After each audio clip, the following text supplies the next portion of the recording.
Bonjour et bienvenue à cette énième émission de la série consacrée au 50e du drapeau franco-ontarien.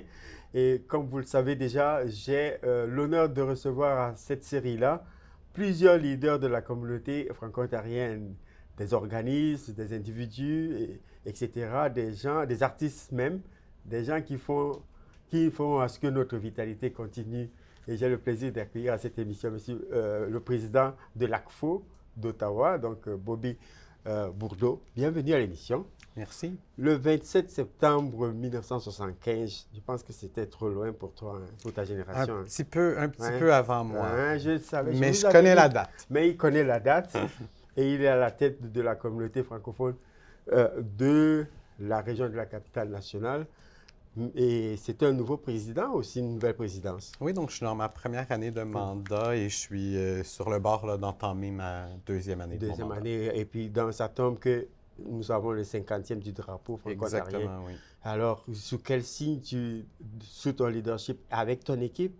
Parce qu'on te voit, toi, le président, mais il y a une machine derrière. Oui, évidemment. Donc, c'est tout un conseil d'administration quand même. Donc, une série de bénévoles administrateurs qui se joignent à moi également là, au sein du conseil d'administration. Et une très petite équipe quand même pour l'ACFO Ottawa présentement.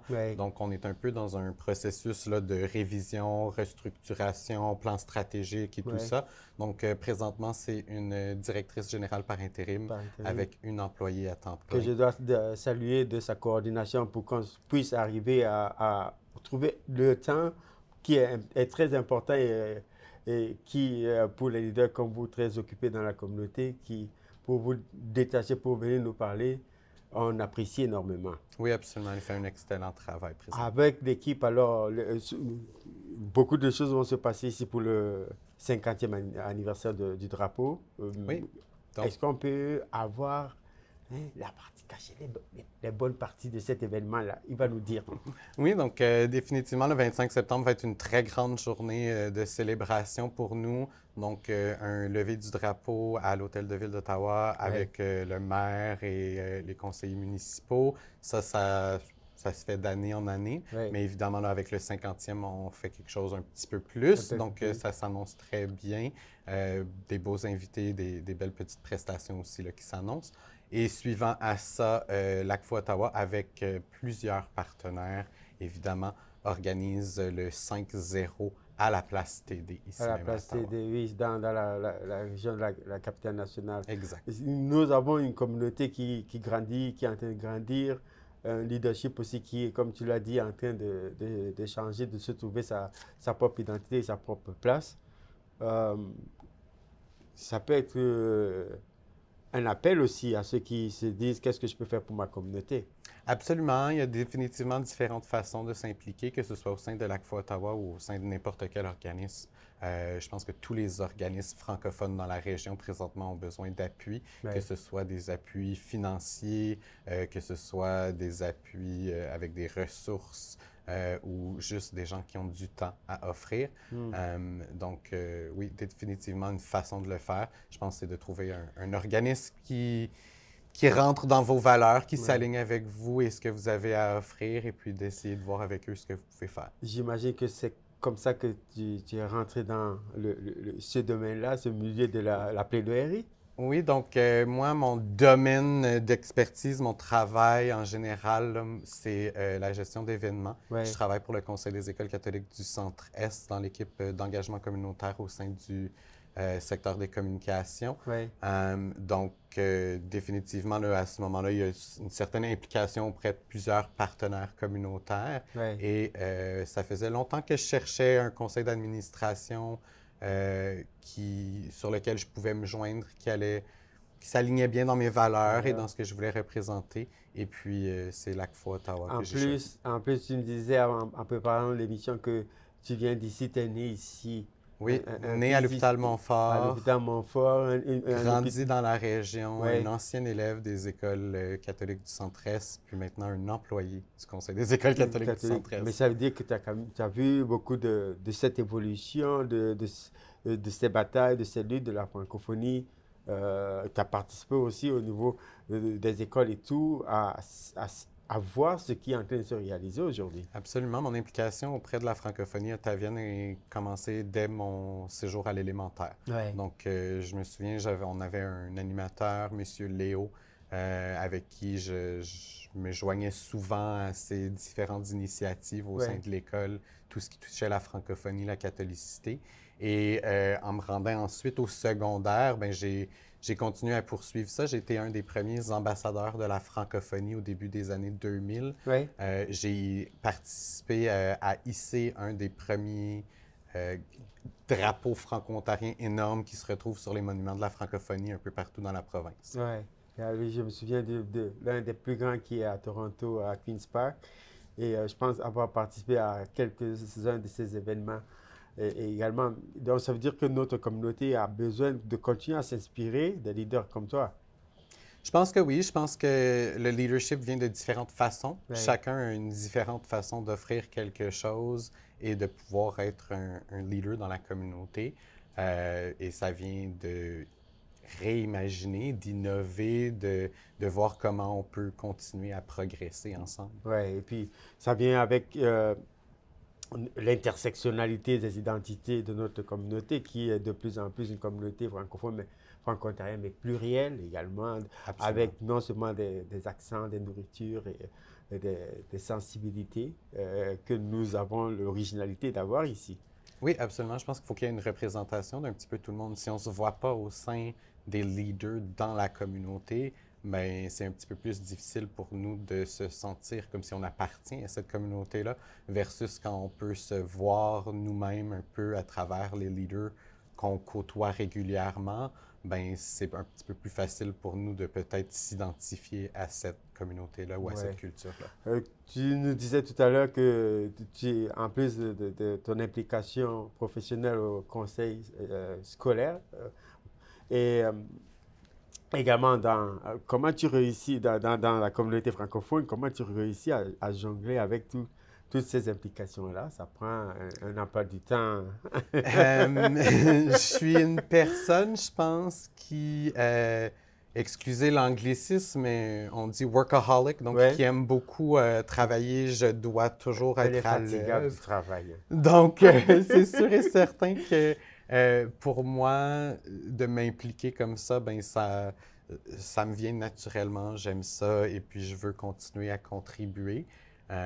Donc, pour moi, c'est naturel. C'est naturel. Puis, je suis aussi, je veux dire, dans ma vie professionnelle et dans ma vie personnelle, je suis dans la possibilité de le faire. Donc, personnellement, je n'ai pas d'enfants à la maison. Donc, je n'ai pas cette charge de travail-là supplémentaire qui me demande d'être à la maison à tous les soirs dès 16 heures. Donc, j'ai cette flexibilité-là de pouvoir. Mais laisse-moi te dire que même avoir des enfants, c'est un autre travail. Je pense être à la tête d'un organisme comme le vôtre, c'est déjà comme avoir un enfant. Donc, parce qu'on gère presque parfois les mêmes défis et parfois pire. Oui, absolument. Gérer le milieu professionnel, c'est aussi un univers. Donc, chaque univers a ses spécificités. Et donc, c'est comme être parent, en fait. Oui, absolument. Je pense qu'en ce moment, on pourrait quasiment dire, bien, un petit peu moins maintenant que les choses commencent à se placer au sein de l'ACFA Ottawa, mais il y a eu un petit moment au début de mon mandat où j'occupais un poste, un deuxième emploi à temps plein, non payé. Parce qu'en fait, nous avons une communauté avec ses forces et ses faiblesses et que parfois, ça prend un peu plus de travail pour trouver un certain équilibre pour nos organismes. Et c'est pour ça qu'en même temps, cette célébration, c'est aussi la célébration des leaders comme vous qui prenez le temps pour la communauté.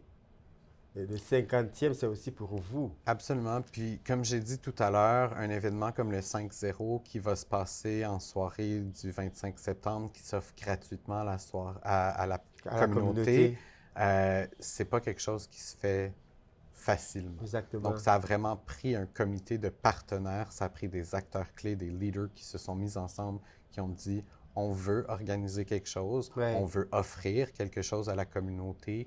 Et pour rendre ça possible, ça a pris des grands partenaires. Donc, on parle des 2 conseils scolaires francophones dans la région, de la Cité, l'Université d'Ottawa, On a Jolie Records qui Ouais. s'est vraiment beaucoup impliqué au niveau de tout ce qui est la gestion artistique, Ouais. de préparer les artistes, de préparer la programmation. Donc, ça prend ces gens-là qui sont prêts à donner leur temps. C'est comme chaque détail est pris au pain fin, chaque détail est codifié, et puis il y a une pratique qui s'est faite avant, et puis tout le monde, chacun, il reste que le jour pour que la fête commence, en fait. Absolument. Oui.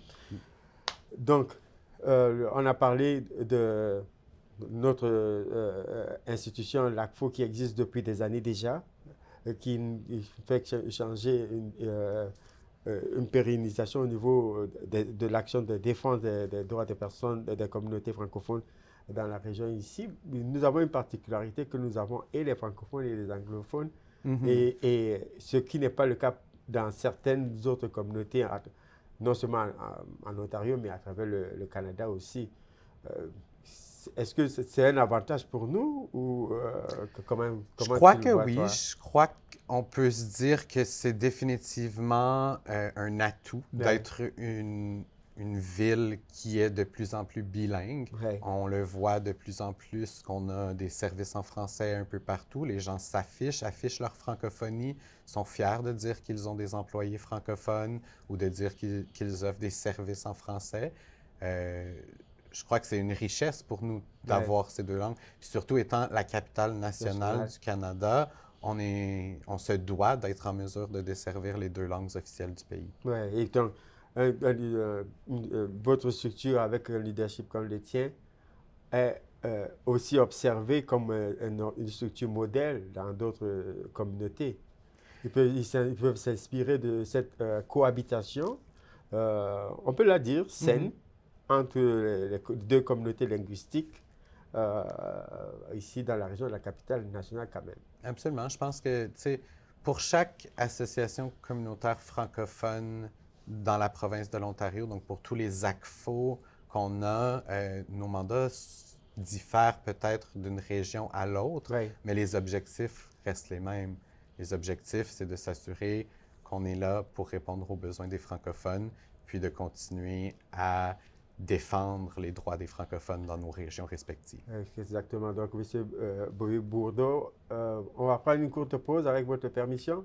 On revient tout de suite après la pause et on va continuer cette conversation sur le 50e du drapeau de la communauté franco-ontarienne. Ne quittez pas, tout de suite.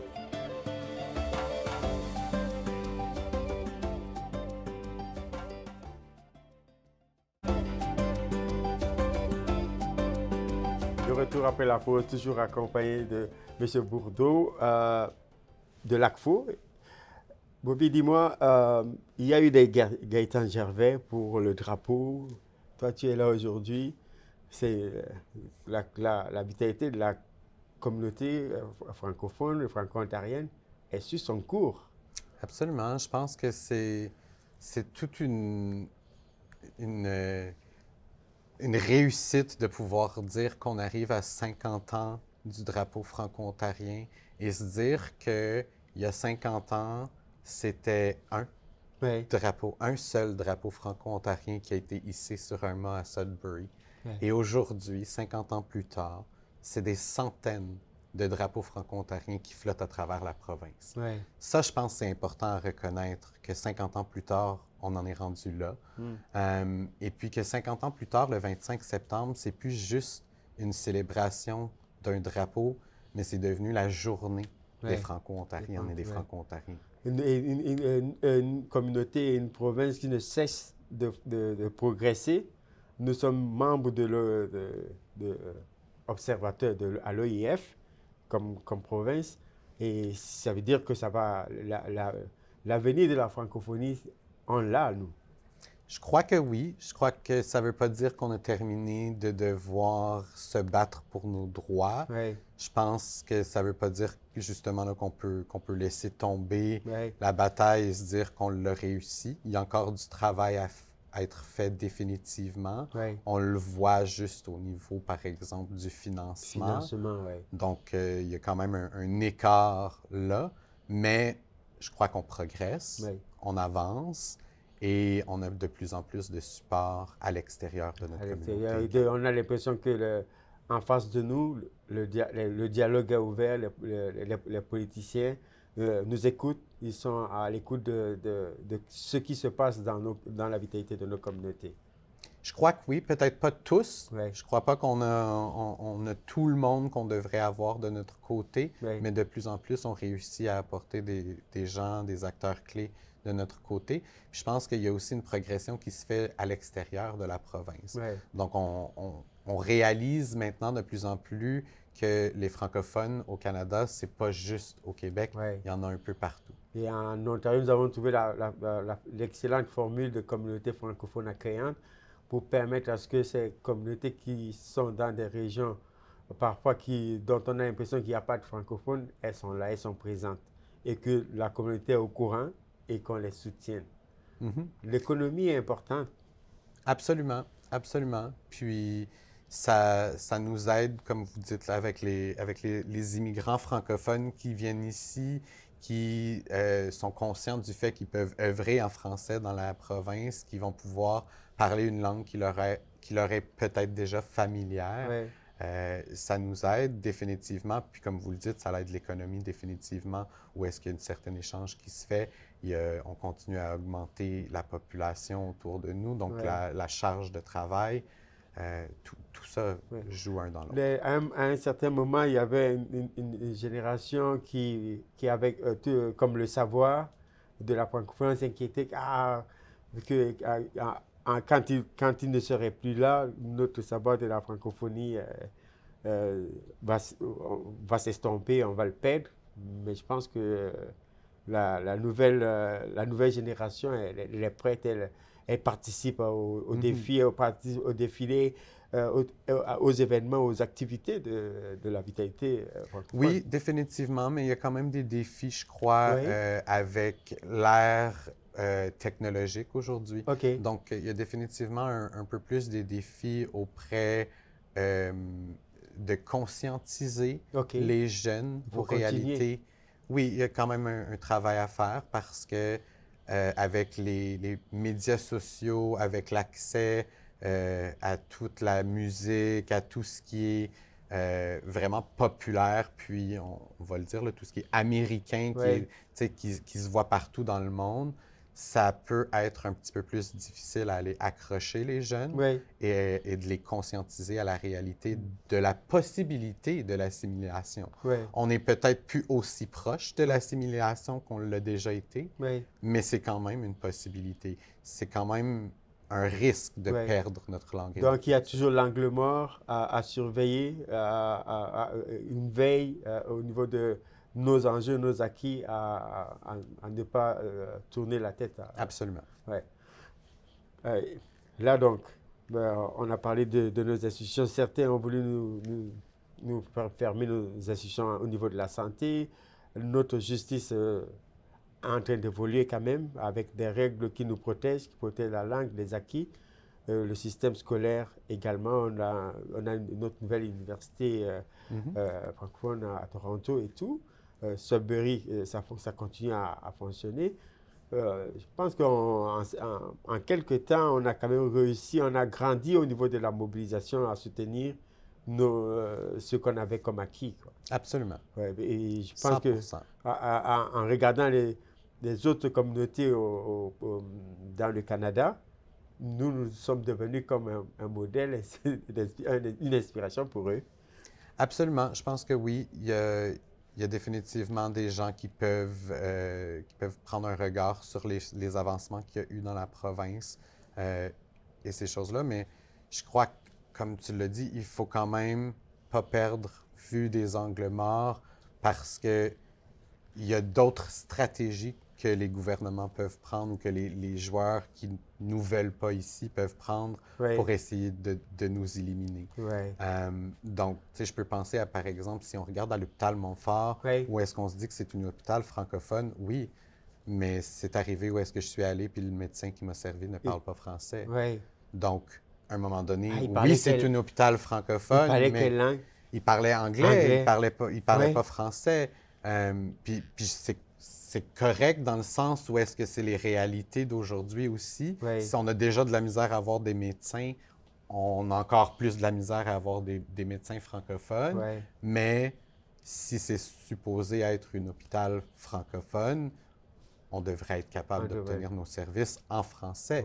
Ouais. Donc, je pense qu'il ne faut juste pas perdre cette possibilité-là. Ouais, cet acquis-là qui se transforme tranquillement en autre chose et on redevienne aux barricades, et on revient aux barricades et puis on dit, mais attends, le travail qu'on avait fait il y a quelque temps commence à s'effriter en travail d'assimilation, en fait, d'assimiler.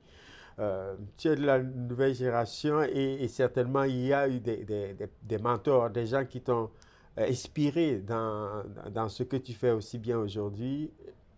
Quels sont ces gens-là au niveau de la francophonie ontarienne? J'aime ça. Oui, définitivement. J'en ai parlé un petit Oui, peu rapidement tantôt d'un oui, monsieur Léo quand j'étais à l'élémentaire. oui, Moi, je suis un ancien élève du Collège catholique Samuel Genet, donc oui, mon animateur culturel a été Paul Demers. oui. Donc ça Le a été grand quelqu'un qui musicien m'a quand même... qui nous a quittés il y a quelque temps. Absolument, donc quelqu'un qui m'a quand même très impliqué dans la francophonie. Et de là, ensuite, s'en est venu plusieurs. Donc, j'ai participé à l'Écho d'un peuple. Donc, Félix Ouais. Saint-Denis, Félix, définitivement un ouais. On mentor pour salue moi. Félix. Définitivement, bonjour Félix. Une Carole Mire aussi, Ouais. qui est quelqu'un que j'admire beaucoup et sur qui je peux regarder pour pouvoir voir un modèle de leadership Ouais. que Ce, j'envisage. ce que j'aime de cette question-là, quand je la pose à tous ceux qui sont passés dans la série, j'ai toutes sortes de leaders que j'apprends à découvrir, certains que je connais et d'autres qui, ah, waouh, je ne savais pas que. Et les gens vont me chercher, parfois chercher des personnes qui sont plus là, mais ceux qui sont là et d'autres aussi. Donc, c'est ça aussi la célébration de notre communauté, notre vitalité francophone. Absolument. Moi, j'aime bien dire que la communauté francophone, on est comme une grande famille. Ouais. Donc, c'est la famille franco-ontarienne. Et puis, je pense que c'est pour ça que, justement, il y a peut-être des fois certains noms qui vont revenir, puis d'autres fois où est-ce qu'on va en découvrir d'autres. Donc, c'est peut-être le cousin qu'on voit moins souvent, Ouais. mais qui est quand même autant là. Qu'est-ce qu'on peut te souhaiter à toi et à ton équipe pour continuer à l'aider notre francophonie ottavienne? Je pense que si j'avais quelque chose à demander qu'on souhaite pour nous ou qu'on garde dans les prières de la communauté, c'est définitivement que le financement continue à avancer et à évoluer puis à être disponible parce que c'est toujours définitivement un des plus grands défis avec les organismes. Puis, de plus en plus que la population augmente et se diversifie, de plus en plus que les besoins changent. Ouais. Donc, à un moment donné, on se ramasse où maintenant on est des centaines et des centaines d'organismes qui essaient de demander pour le même financement. Ouais. Donc, Et là, ça rend les choses un peu plus compliquées. Ouais, les enveloppes ne sont... les enveloppes, ils n'augmentent pas. Ouais. Les enveloppes n'augmentent pas nécessairement, mais la demande augmente. Ouais. Donc, à un moment donné, il faut comprendre quand on reçoit un refus, c'est pas parce que notre cause n'est pas bonne ou peu importe ou qu'on ne croit pas en notre organisme, Ouais. mais c'est plutôt qu'il y en a 300 autres qui Ouais. ont fait la même demande que vous. Ouais. Eh bien, une chanson peut-être qui, pour vous, permet de se retrouver en francophonie ontarienne. Je pense que celle-là, c'est probablement une des plus populaires, là, mais Mon beau drapeau, c'est définitivement pour moi. Mon beau drapeau, Notre place, c'est les deux chansons, je crois, qui, peu importe où tu te retrouves dans le monde, quand tu entends ces trois premières notes-là, tu la reconnais si tu es franco-ontarien. Ouais. Alors, en vert et blanc, Bobby Bourdeau, président de la LACFO d'Ottawa, vous allez regarder cette caméra-là et puis vous allez adresser le mot que vous aimeriez adresser à la communauté pour ce 50e du drapeau franco-ontarien. Je souhaite à tous les franco-ontariennes et tous les franco-ontariens bonne fête parce que c'est votre anniversaire. Merci de ce souhait-là pour le souhait de bonne fête. Et vous, le 25, on peut imaginer où vous allez être. À l'Hôtel de Ville d'Ottawa le matin et à la place TD à Ottawa en soirée probablement 3-4 autres endroits pendant la journée. Ouais. Apparemment, il va y avoir quelque chose qui va se passer le matin pour les élèves avec les jeunes, et puis en soirée, il va y avoir le grand événement 5-0 avec... Exactement. ouais. Oui. Quelques têtes d'affiche? Oui, des artistes, beaucoup d'artistes de la région aussi. Donc, j'ai mentionné tantôt Jolie Records, donc Céleste Lévy et Marc-Antoine Joly, Oui. qui sont à la gestion artistique et des deux spectacles, là, autant pour les élèves le jour et pour la communauté en soirée. On parle de Mélissa Ouimet, Oui. Gabriel Goulet, Kimia, DJ 1 Pierre, mon Dieu, puis là, j'en passe, Makena, Rancor Guérin,